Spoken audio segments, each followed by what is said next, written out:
de la petite enfance jusqu'à la fin de la vie, quand il s'agit de prévenir, quand il s'agit d'éduquer, de former, de conseiller, d'accompagner, les services de l'État sont en première ligne. Et nous avons progressé.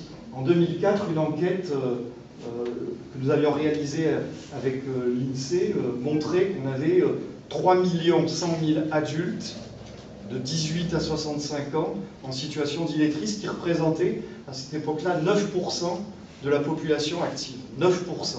En gros, une personne sur 10 que nous rencontrions à cette époque-là était en situation d'illettrisme. 10 ans après, nous avons à nouveau réalisé cette même enquête avec les mêmes outils de mesure.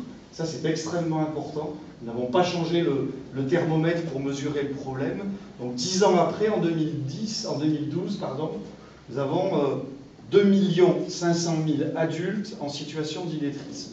Ce qui signifie que ça avance, ça progresse. La mobilisation commence à porter ses fruits, même si plus de la moitié des personnes en situation d'illettrisme ont plus de 45 ans. Ce sont plutôt des personnes qui vivent dans d'autres zones urbaines que les zones urbaines sensibles, c'est-à-dire dans des agglomérations de moindre taille, et dans les zones rurales et faiblement peuplées.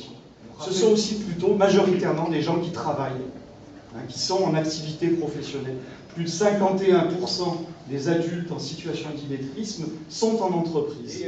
Et après, nous avons réalisé une enquête avec le CNFPT dans les collectivités territoriales, où nous nous sommes aperçus qu'il y avait 11% d'agents, beaucoup dans les catégories C, en situation d'illettrisme, qui n'osaient pas parler de leurs problèmes, et qui avaient honte, qui estimaient que avoir été à l'école pendant 8 ans, 10 ans, et sortir de l'école sans maîtriser les compétences de base, c'est quelque chose qui est extrêmement difficile à oser dire, à avouer.